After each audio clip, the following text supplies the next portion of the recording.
got my laces tied. My trusty podcast by my side. If you wanna talk fun, it's the place to be. Yeah, it's the drop, D-R-O-P.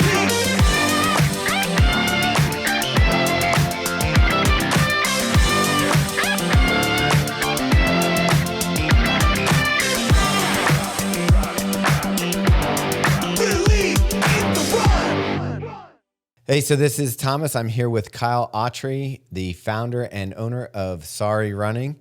Or is it just Sauri, or is it Sauri Running? Because it's just sorry. I've been like adding running after it or run. It doesn't. It's yeah. It's just sorry. so you didn't really start off in the running space. You kind of found your way here, didn't you? I found my way here, man. Honestly, there's like a few different reasons, but I feel like one of the main ones I kind of want to list off is just I think like not really going to the gym or doing like proper exercise and just doing sport, like just doing like just skateboarding or just snowboarding or just surfing. Number one, it's like how you get good at it is you just do it. It's just like running a marathon. You have to put in the work. But I just didn't really know about exercise like outside of the sport. And also like for mental clarity, I had connected with one of my friends and he's like, why don't you try running? And I'm like, I never thought that I would ever run, like ever. And then just realized what type of fitness I gained after every single run, and then how much better I felt mentally. It's like a life changer, like how much I could be in the moment.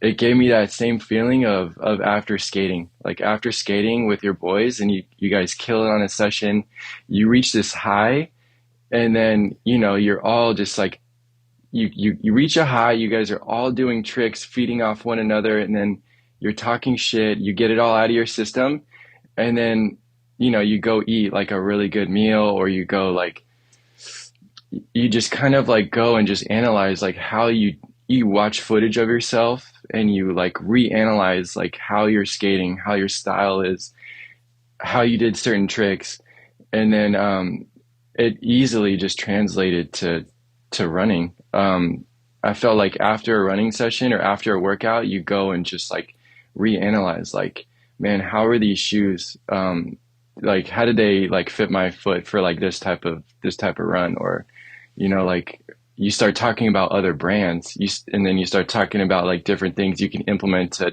improve your running and your sessions. And then you still talk shit with your friends. You still like, talk about ideas you have, or like they share like ideas, or so I found like so many similarities like after like surf sessions, snowboard sessions, and skate sessions that are like so similar to running. Like the other day, like I was just had an idea, and I told one of the guys that films like all the interviews for me, like all the little top fives and every event we do. He's a skate filmer, so he's in the streets. He's got like the fisheye lens, he's got the rig. Like I don't keep up with skating as much as I used to, especially like how you film nowadays. But he's in the streets all day, and that's what I like, is like he's so different than like a normal photographer. He's like shooting people in a different light. And so I'm like, dude, we're gonna wake up at 6 and we're gonna drive to this area and we're gonna hop a fence and run the track and do a track workout at like 6 a.m. Are you down? And of course he said yes. It says yes because like every filmer's down for the challenge, like gotta like give it up to filmers to like be out there like with you, do it, like they're in the trenches with you. So I know I'm kind of going on a tangent, it's kind of long-winded, but I just wanted to like really like express the way that like there's so many similarities. So yeah, we hopped the fence. Yeah. I was gonna say it's very interesting. I don't know what it is about people who get into running later, but it does seem to attract board sport people. Like early on, I was a skater, snowboarder, skier, all that kind of stuff, and came into running. But Lars, who's the head of Say Sky, who owns Say Sky, he's also a board sport guy. Like, there's a lot of us who weren't track athletes, weren't brought up in the sport, that then transition into running. And I mean, obviously for me, like, part of it is, I didn't want to get on a skateboard anymore because I didn't want to bust my ass. But Well, you don't want what's more embarrassing than walking into work like limping and your arms like right here and you're just like, yeah, I just I'm okay. But yeah, yeah, I could do whatever you guys need me to do. but yeah, and I also get the thing that you're talking about. You bring in the videographer or photographer, and they're down to do stuff. But I think that also comes from the spirit of like skating and stuff like that. You have those people that are like, oh, it says this is closed. It's a empty pool, but we're gonna have to jump the fence. We're gonna have to do it. So there is a fun part about the rebelliousness of being someplace you're not supposed to be and capturing it on film. Yeah, but the problem is like all the good spots to skate are always where they're not supposed where you're not supposed Yeah. to be. And it's like that's like I don't even and so thank God to like Rob Deerdeck to start making these like skate plazas and stuff. But it's always where you're not supposed to be. So like San Francisco, for example, there's Pier 7. Okay, you're not allowed to skate there. Like it's right next to a really high-end restaurant. Um, One of the best, most iconic places to skate, and you can't be there. You can't go express yourself. Like that's the thing. So it's always where you're not supposed to be, not supposed to be, unfortunately. Yeah. So tell me, how did you actually get into running? Like, you Oh, said that so you were one sitting of around my with friends yeah, and yeah, I'll bring it back. So one of mhm. my good friends, Charlie, was like, dude, you want to go run at a group called Blacklist at like 8:30 at night? And I'm like, sh yeah, sure, let's go. T Like had no idea. Tons of people show up. It was a group run, like such an OG running crew. I like I want to say like it kind of spawned from from a Nike group run, but I'm not exactly sure. I'm sure the guys will tell me later when I go talk to him, but or if I see him around. But uh, I I just was so pumped on that first run with like running with a ton of people, like going to different places around the city. And I got super addicted to it and doing a workout, and everybody was like really positive, really supportive of you running and just improving yourself and improving your fitness and like want to do better. And yeah, shouts out to Eric from Blacklist from like really putting that together and doing those So group runs. And I remember like when 10 mile or 20 mile for the first time was insane for me. yeah, when you went out to Blacklist for the first time, where there was no intimidation, there you weren't worried about keeping up with Dude, pace or anything like that. no, there was intimidation to keep up with pace, but I got so focused on just trying to keep up that it made it like erase that. You're just like focusing on one foot in front of the other and you're just trying to keep up. But that's it. It goes away once you're doing the actual movement, it completely like washes away and you just focus on like other people running around you, like looking at their form, looking just honestly, like for me, I feel like going back to skating, I just looking at people's aesthetic and like what they're wearing and just trying to figure out how to improve. Um, one of the guys that was like helping the group and making sure everybody was like sticking together, Marquise, who actually is really God, he's doing so good, man. He's started a detailing service and he's going after like really improving his times in the marathon. And I was like, hey, how do I get faster? How do I improve my speed? And he's like, you got to run the track. And I think just being like really really stoked on like performance type apparel and soccer uniforms. It like I really loved performance apparel. So he immediately was like go to the track, and this is who you talk to. Like Marvin has been starting this track club called Good Vibes Track Club, and you can go there on Tuesday. And I'm like so stoked. Never been on a track before, but I always love like athletics. And sure enough, I show up and just randomly, I'm like, whatever I had, whatever Nikes I had, and I'm like, oh, can I jump in and just see how I do? And I think he was just like, he was just like a little like, I had no idea. So I just started running, and he's like, yeah, come in, like jump in with you guys, like go into this group here, like try it. So I tried it, and honestly, like I just kept going back. I just wanted to Yeah. improve just keep getting faster. And the camaraderie, like talking to everybody, like everyone is super supportive, and just being down to earth and having like normal conversations is great, man. Yeah, the first time I went out for a track workout, I remember they're like, just do, 300, 400s and 800. I had no idea what they were talking about. I had I no was like, idea. you might as well be talking Spanish or something. I was like, I had to pull someone aside. I'm like, they just said they're like, that's one lap around the track. Were you like totally lost as well? I was so lost. I didn't know what like 400, 100, like sprinting, overstriding, backstretch, like come out of the backstretch, like I had no idea. Where's Like the what, like backstretch?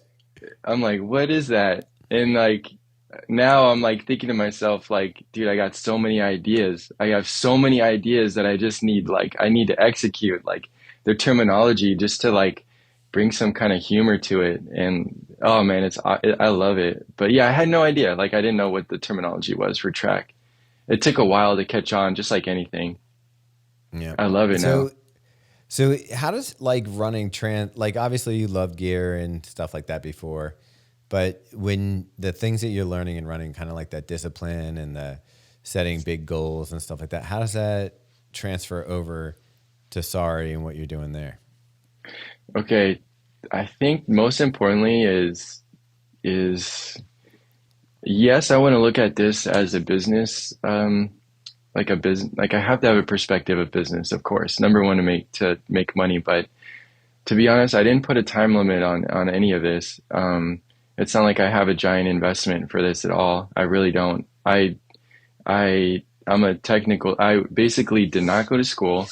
I interned, and I just devoted myself to learning how to manufacture clothing. And downtown LA, which is 10 miles from here, you can visit all the factories in person.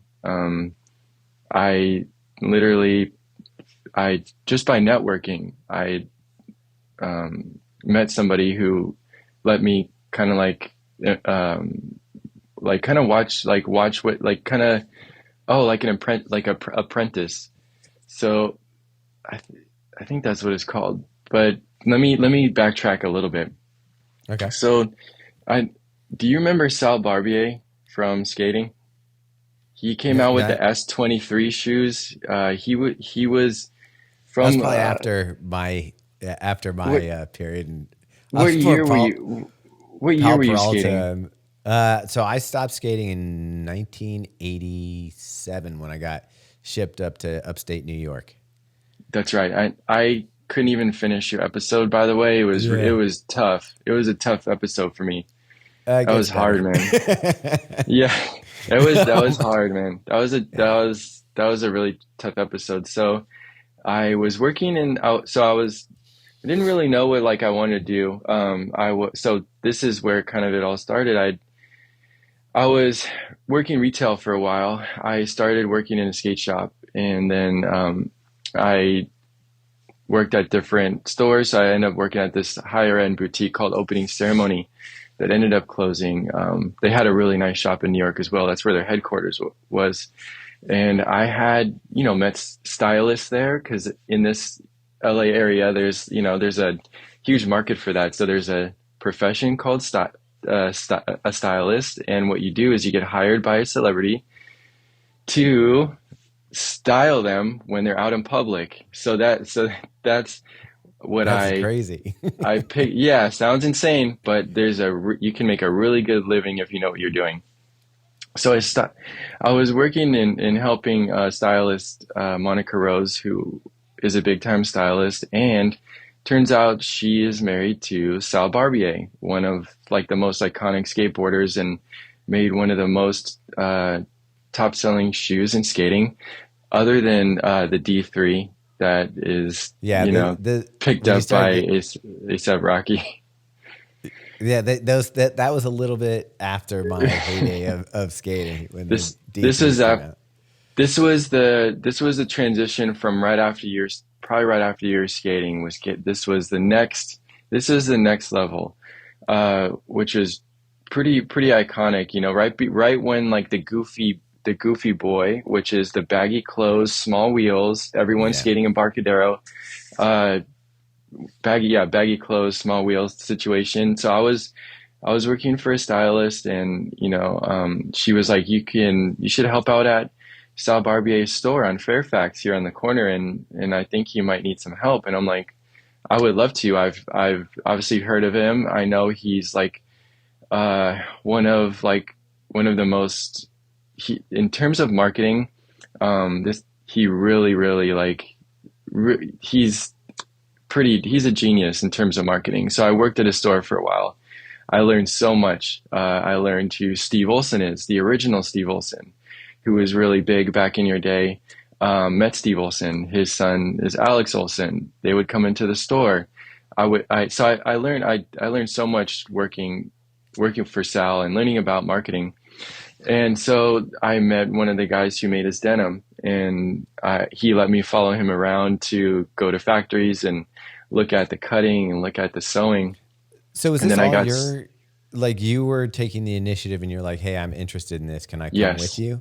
So you yes, were, I was, yeah, it wasn't nobody was pointing me to like any of this stuff. I was right away like, I want to do something, and I want to be busy, and it just, I don't know what it is. I just had like some type of an idea was just like put into my head. I was like, just start asking questions and be like curious about this. So, because I would always overhear how they would talk about the construction of the denim and then the tech pack and how to control it in production and make sure that every piece gets quality gets QC'd as it goes through the production line, and choosing fabrics. And I was so obsessed with that. So I literally like stopped skateboarding, kind of stopped everything, and just really wanted to learn how to do product development. And so I was able to do that through just people being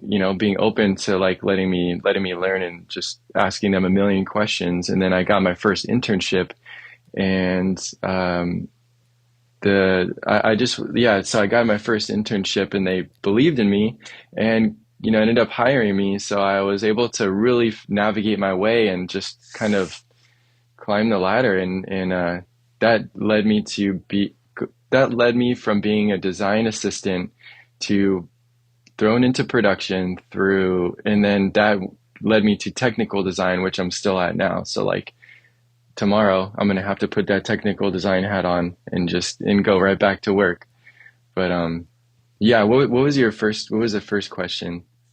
my first question was how you got that if someone was kind of coaching and bringing you along, or if you were just curious and asking the questions. What I do find interesting though is in the skate culture we had like there was what I would call you could code for like how if you were part of skating, like the clothing that you wore, like you talked about the goofy boy with the wide leg jeans and the tiny wheels and stuff. But if you saw you off of a board back then, you knew that you were a skater by the way that you presented yourself. And I feel like it kind of got ruined by PacSun and like kind of becoming mainstream at a certain point where the look was adopted by people who didn't necessarily enjoy the sport or didn't put in the time on the board or whatever you want to, however you want to put it. Same thing with surf culture for a certain degree. Like you can go to Idaho and see somebody wearing a big, a sex wax shirt, in the middle where there's no ocean. But it's the kind of a fascinating thing now that you're in the running industry and you're kind of creating more stuff like that. There's a proliferation of these smaller brands that kind of like people can choose how they want to present. So I know being in it, if I see somebody at the airport with a Satisfy shirt or a Tracksmith sweatshirt or the little things that, will let you know that someone's running, you check their feet, you look at what shoe they're wearing or whatever. How do you feel that you tell, or how do you go about with Sauri creating something that resonates for you with running? It gives me the running space gives me that feeling again. The brand recognition, those little subtle little details that you notice going to the airport, and seeing like, just so maybe somebody wants, maybe somebody wants to wear nothing new on their shirt, but let's say you're going to the airport and you see somebody wearing like a Satisfy shirt, or like they don't have to, they're wearing a Sorry shirt just by chance. Yeah. But no, it gives me, it's that feeling like like just basically rewind the skate industry back to the 90s, where you see somebody like that wearing it, and that they bought that because they're into it. They found it. It was word of mouth.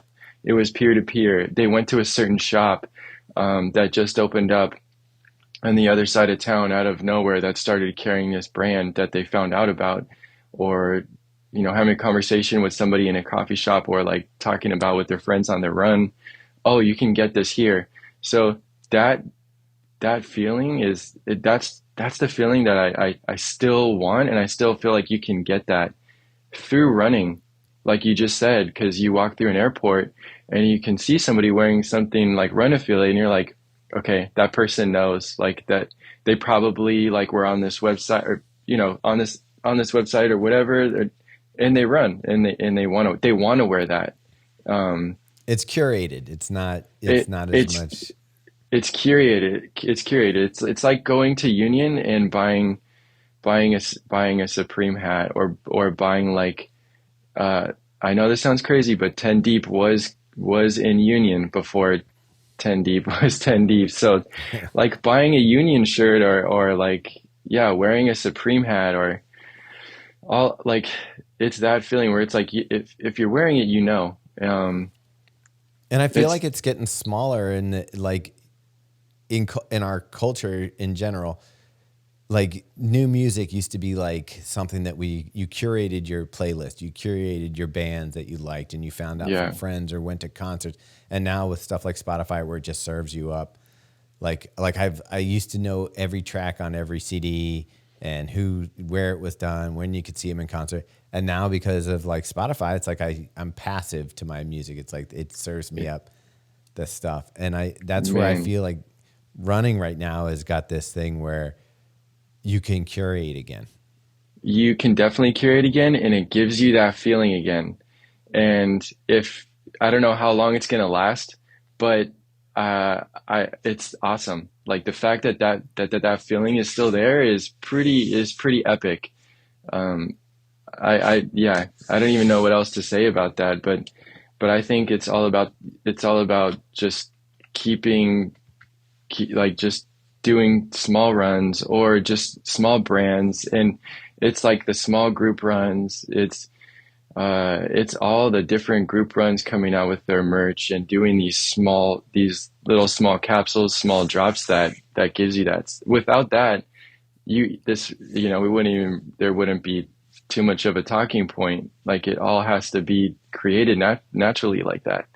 Yeah. Speaking of small drops and stuff, we worked together with Greg Itahara to do a small run of long sleeve shirts. And, I love that one. Yeah, it's a great one. And it every time we wear it, people are like, oh, where'd you get that? And we're always like, we had it made with Sauri. And so I don't know if people are coming to you and asking if they can still get it. But the thing that I was impressed with is, when we went to make this shirt, we wanted a black shirt. And, you sourced the fabric, and you were like, here it is. And it was white fabric. He's got his element. You sourced the white fabric, and I was like, oh my God, these are going to be dyed. It's not like you just bought the long sleeve shirts and printed, the artwork So, that Greg did on it. man, being so flexible with, and so yeah, so flexible with the local vendors here. Um,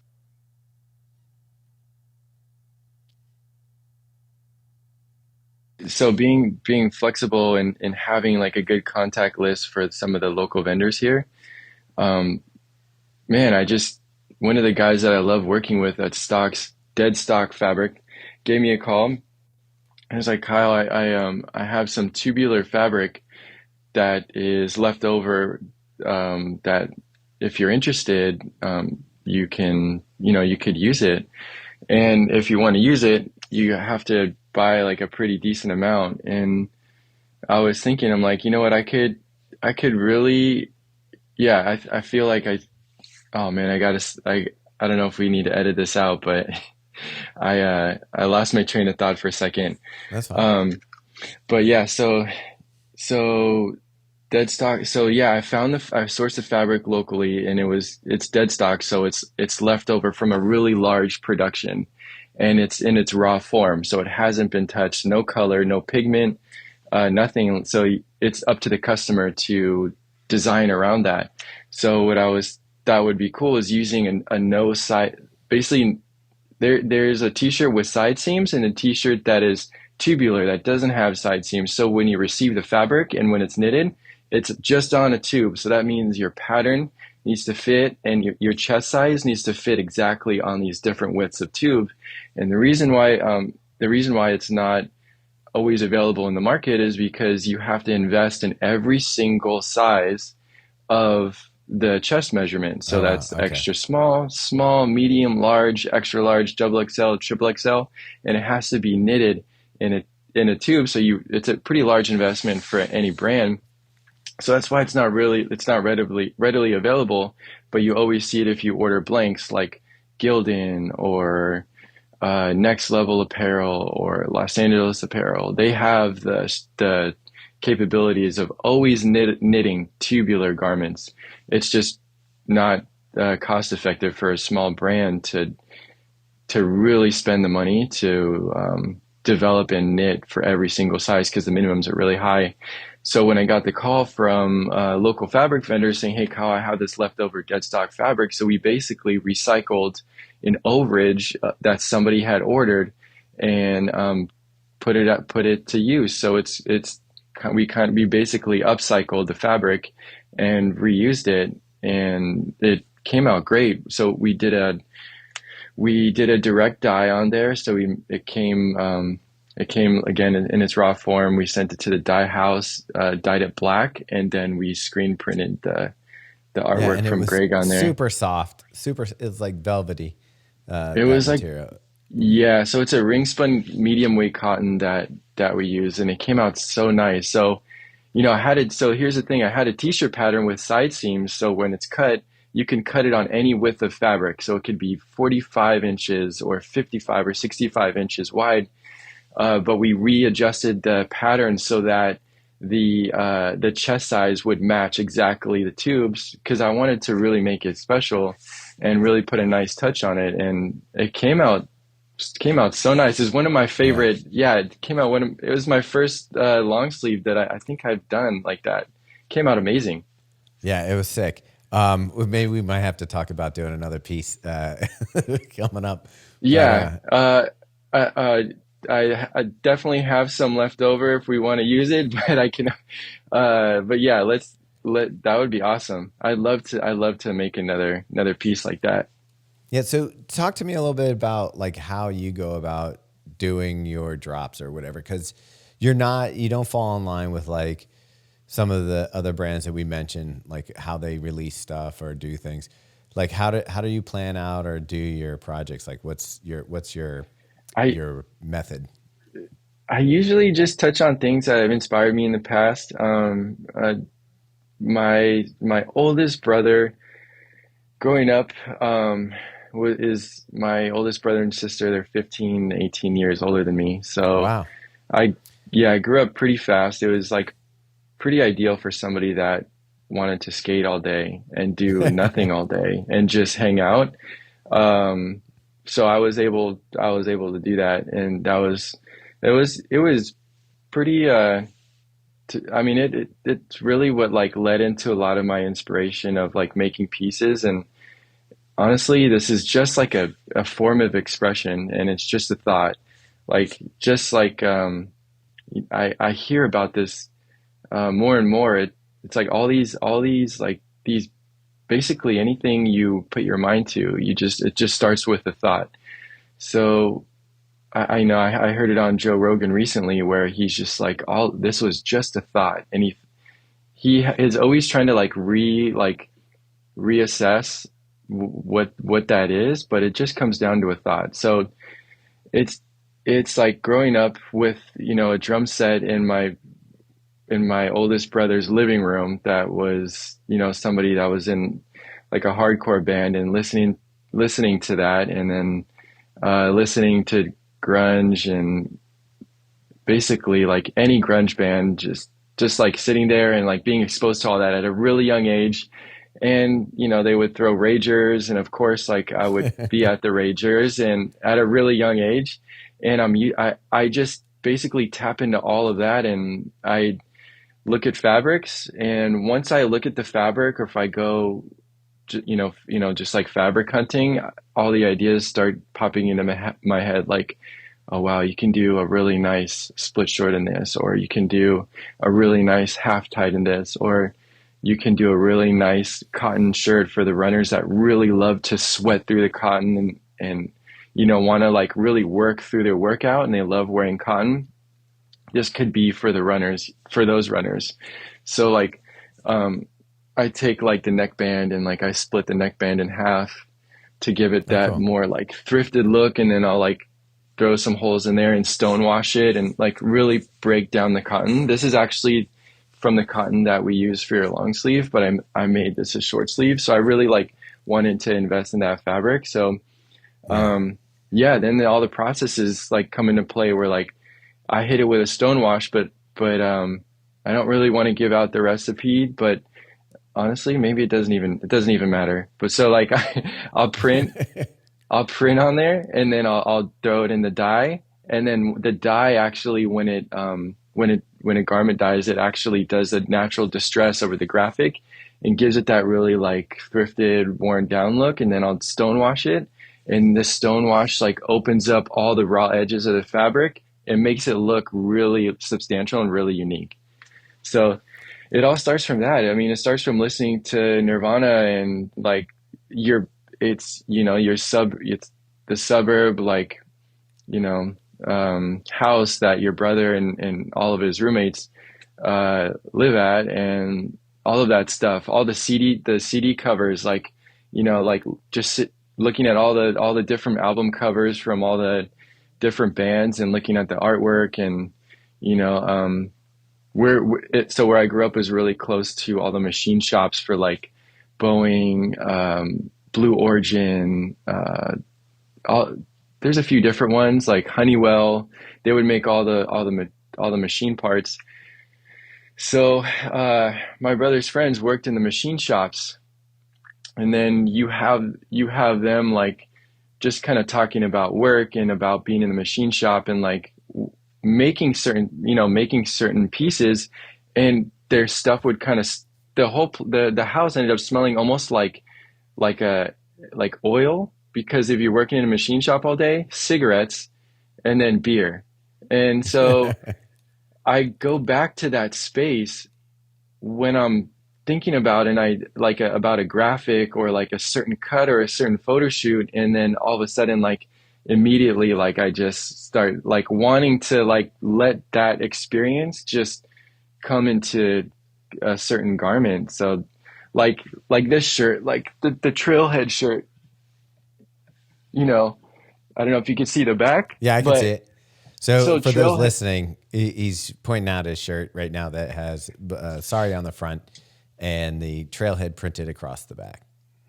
So trailhead is, really, really actually like modeled after Alice in Chains, Junkhead. The song is like, it goes really deep. It's yeah, it's pretty monumental to like my brother's relationship. I mean, if you're familiar with the song, it can kind of paint a picture to like what what can happen to somebody's, you know, loved one. Uh, but I feel like I wanted to take something that moved me so much to basically just to a different level. So like a lot of the pieces I get are from just life experiences. Like Trailhead, I just wanted to put a spin on Junkhead, and I wanted to just kind of see that. And it's just like a subtle reminder of just my oldest brother, and like I want, so that let me do like a full drop, like based off of that feeling and like that like iconic band. And so So I feel when like you it could be in like a bigger, it could be like it could be bigger in a sense where, oh, you can make like a short that could go with this shirt, and then you can make a 5-inch short that can go with this shirt, and then you can make a tech tee that you could really do like a really solid workout on a track. Sorry to get all teary-eyed, but like that's where my influence comes from a lot in no, a lot of the yeah, pieces. it's great that it has the meaning for you, and that that's a thing. Like when you find something that resonates with you, and especially I think we're always looking for motivation in running and looking for that extra little thing that can help push you through when things do get tough. And I think that's why people, whether it's buying like a bracelet from Artican with a saying on it, or getting a tattoo, or finding a garment that has something that's meaningful to you, that when you're wearing it, it's that extra piece of armor that helps you get through a workout. Exactly, or a run. And that's what people do on, you know, certain runs where they're going through like a tough time or just mentally and they want to just be like more in the moment and more present. Somebody could be running, like just trying to clear their head, you know, and not even doing a workout, which is awesome. Um, so, so yeah, like, and then basically I linked up with a really good photographer that lives in New York. His name's Alex, and Alex's girlfriend works at Tom Brown, and they're both super talented. We went to a really cool trailhead that we like to go to, but we can't go there for like another year because the entire place burnt down. Oh, geez. So we shot, yeah. So we shot I don't know. It was pretty insane. It was it was the fires that we just had, Yeah. but we took some really nice photos around Christmas time and really really just made it special. One of Do my they not? friends, Do they not let you run on that now that like are you? I think, Because like I would think it would be a surreal place to do photo shoot with everything oh, it's insane. Yeah, like a like they moonscape. can't. Yeah, you can't run on it now. I want to say a year, but it could be much longer. Oh wow. Yeah, it's going to take a while, I think, for those trails to open up again. Well, I mean, it sounds like Sorry is more like an artistic, creative expression for you than like you Oh trying to yeah. be trying to like I wouldn't ask you the normal like where is this going, like for like where's your Oh idea yeah.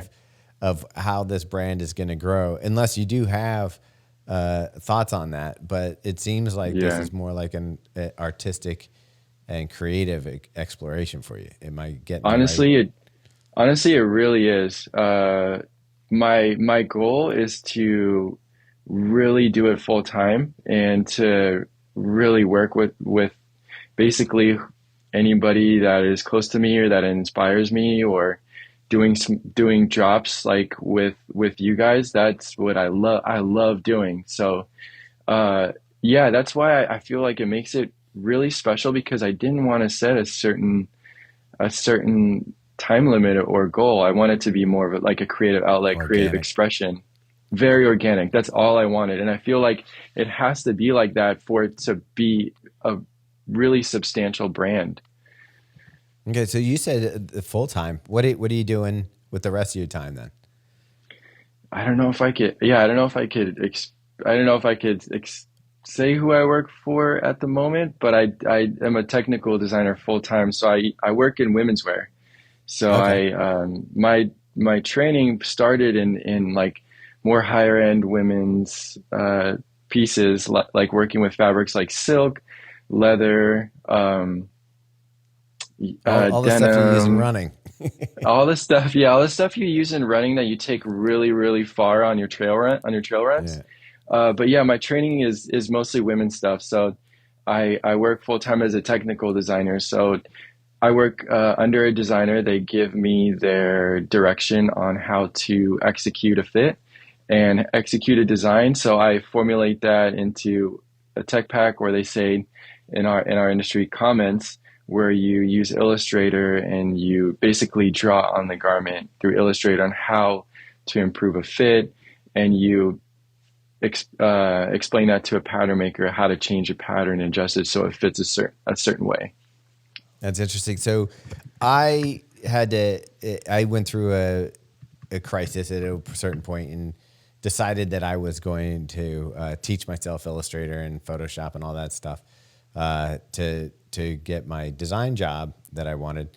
And so I'm guessing, since you didn't go to school for it or anything, you're probably self-taught on some of these programs as well.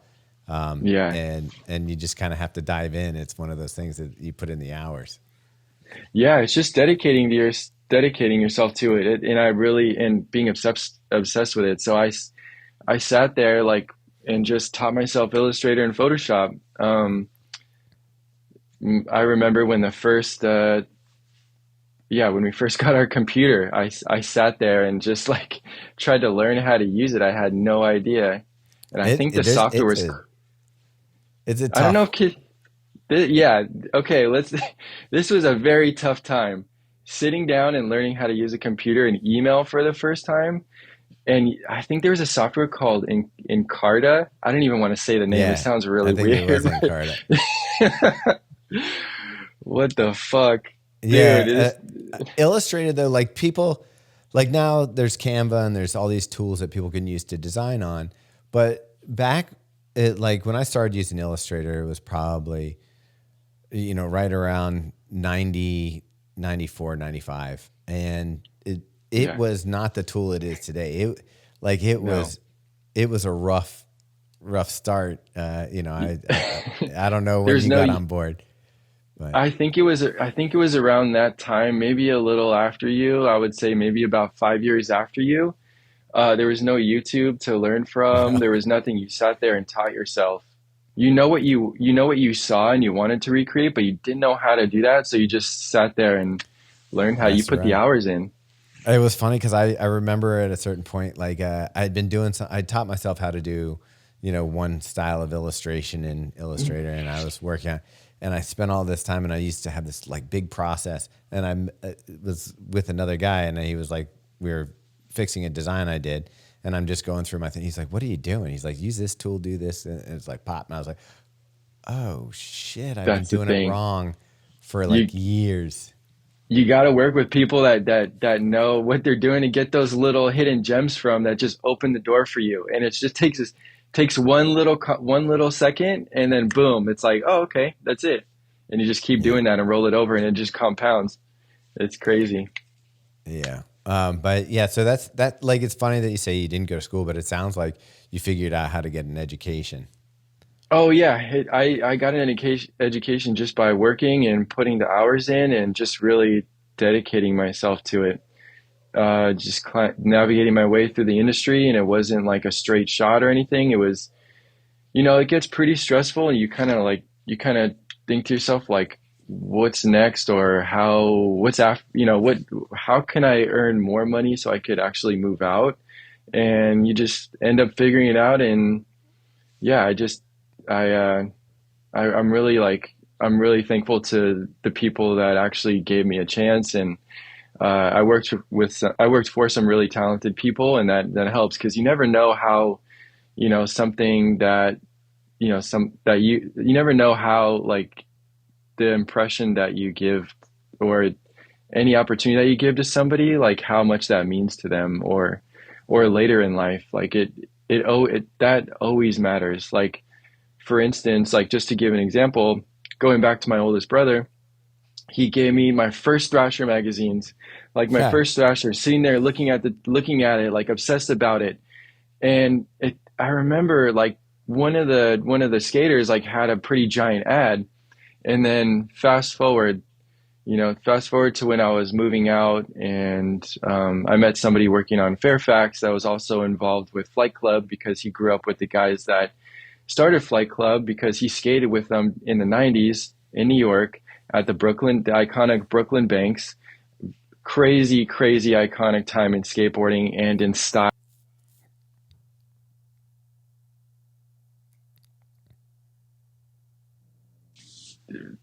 Decline something really quick. So, uh, turns out he was in the first skate magazine that my brother gave to Gave you. me, and he let me live with him for 1 year and basically figure out what I wanted to do and how to make a living through uh, the industry. And it was insane how little things like that just y- lead to some. It's crazy. Yeah, that's nuts. It's Did unbelievable. so at that time, uh, were you doing stuff in the skate industry? Like, were you doing clothing for skate industry at that You time? know what? I never did. I went right around skate extreme sport industry and I went straight into women's contemporary and higher contemporary. It's the craziest thing. And then like that led into some more higher fashion work at the time. And I skipped all of that. I never was in the skate industry. I never, Oh wow. it's the weirdest thing. I just went straight into, meeting the right people and some pretty talented people to work in the more like higher fashion industry. I don't know if you listened to the podcast we did with the Dirty Boy Adam, who's Oh, yeah, he came to one of my races actually. Dude, Adam's awesome. yeah, like you guys should be definitely connected. Like I think you guys would vibe. Yeah. Oh yeah, dude, Adam is great. He grew up, I think, around like 40 minutes from me, and yeah, he's come out to a couple of my races and like shot stuff on his bike and like let me use the footage and stuff. Like he would show up on his bike and follow the runners, and man, like a couple of the unsanctioned race he came to, which was yeah, they're so fun. He came out. Yeah, Adam's awesome. I didn't even know Yeah. you had him on here. That's crazy. I watched like a Yeah. lot of the episodes. So when we did a project with Norda, we went out to Oakland, California, and I met Adam and the rest of that crew out there. There's a Brandon Date does photography as well, who works with him, and then another Adam who's somewhat of a model, almost pretty. I guess he is a model. I not almost, but we Yeah. met out there in Oakland, and then afterwards, I had like one of the best conversations with him, just like drinking beers after the run, just talking about the creative process. And Yeah. it's funny when there's two things I can ramble on about is one like art and design and running, obviously, and running shoes. More to the point, running shoes, I can go go like if someone starts talking to me about running shoes at a party, I'm like, I'm good. I'll just stay here and sit Yeah. and drink. We can chat it up Yep. because I'm sure it's boring to most people. But yeah, so we ended up having a great conversation. So we ended up having both him and Brandon on the podcast. So yeah, Dude, that's rad. I'm gonna have to go back and look at those. Really? So can I ask you a quick question? Did you skate the Brooklyn yeah. Banks when you were in New No, York? man. So I was so when I went to New York, I was in upstate New York, and it pretty much killed Okay. my skating almost completely because at where they got put to school, it had gravel roads, Got it. so there was no skating. And Got then it. every once in a while, we go into the city and go to like Washington Square Park, and that's where I would check Wow. out like if Yeah. people were skating and stuff like that, and that was fun. But at that point, like it was pretty much a done thing for me. And now with skiing and snowboarding, and just So, went in that direction. and that's what gives you your crash course about branding and marketing because you look and you practice that every single day. And it's not something people do go to school for that, but you also practice that um, just by happenstance through doing the sport.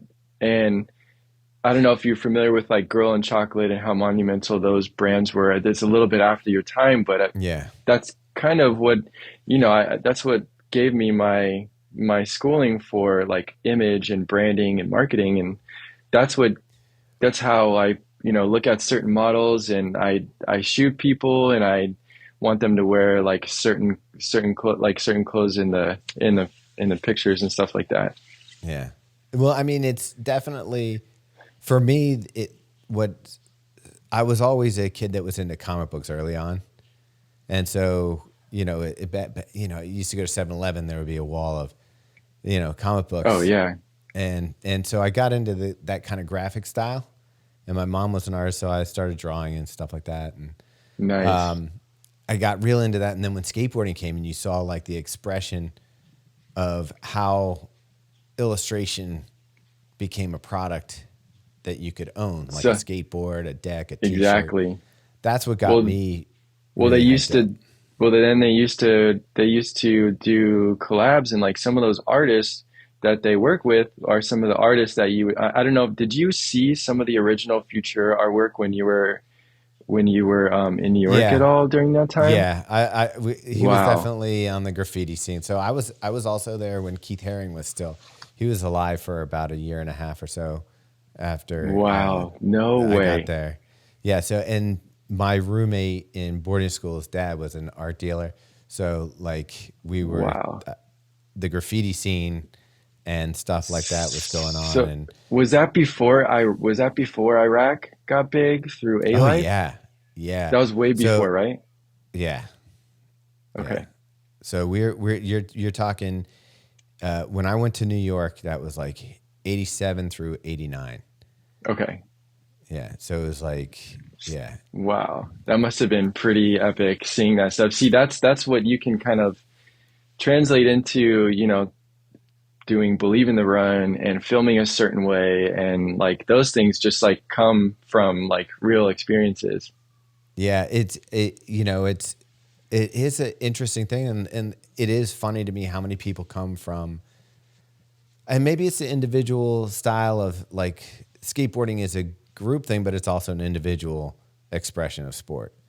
Yeah, So it is. like you It is. said, you would, ride with your friends, get that high feeling from pulling off tricks and stuff like that, talking shit and come back. But then you guys all kind of collaboratively talk about what's cool in skating or cool in that environment. Yep. And that's where I think later on in like when I look at like clothing design and stuff that's happening for running now, I think that there is that individual, you go out and you run and you have these emotions or feelings, and then you come together with people and you try to figure out how can I share that, or how can that become a visual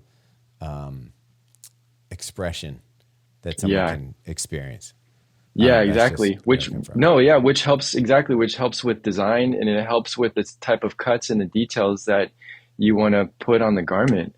All those little things just help really make it have its own personality, so that you can kind of not put this kind of like an IKEA like branding or sort of feel in there, where you can really make it have some type of characteristic, like Yeah. that's like the chef's kiss right there.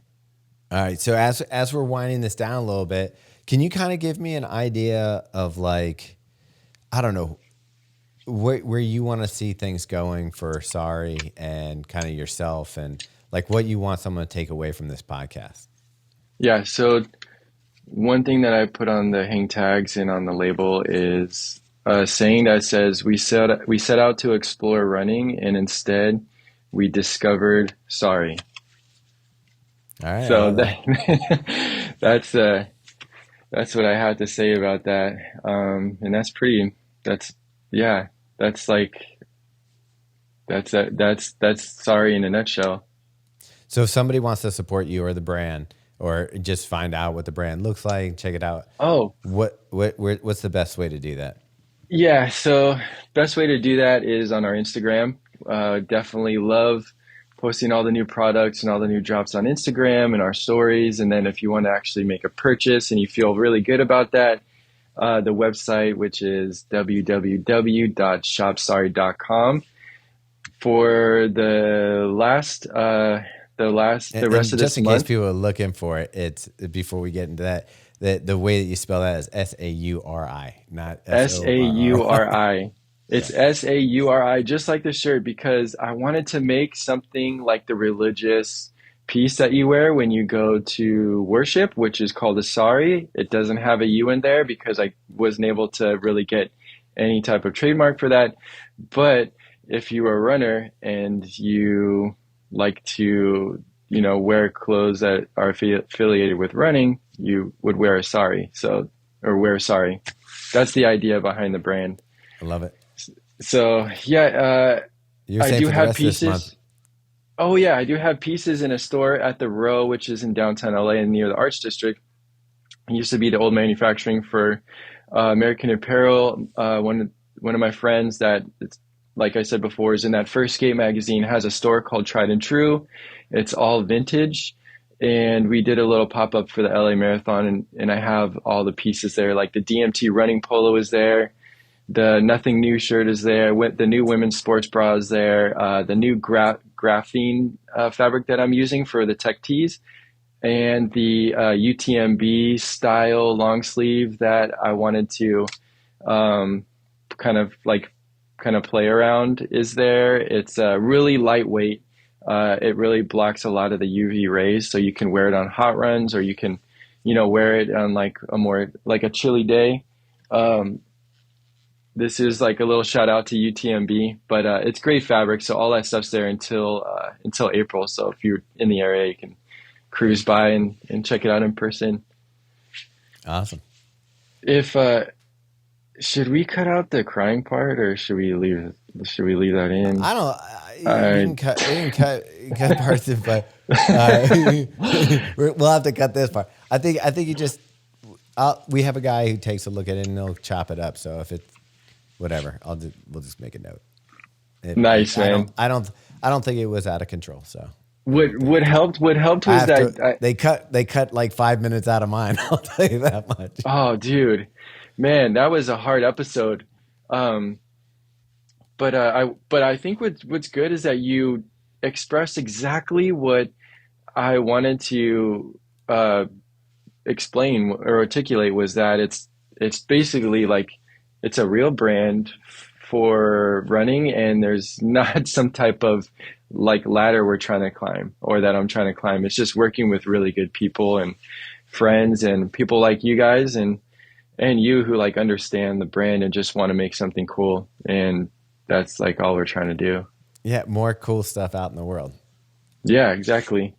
Yep. And I think that is the one thing that when I first started running, that was disheartening was it was so like there was no real style to it. There was a style that was like, hey, performance, this is what you wear to wick sweat, but no emotion behind it, like a neon shirt or a black shirt or a blue shirt, but it wasn't like design. It just I couldn't connect the brand.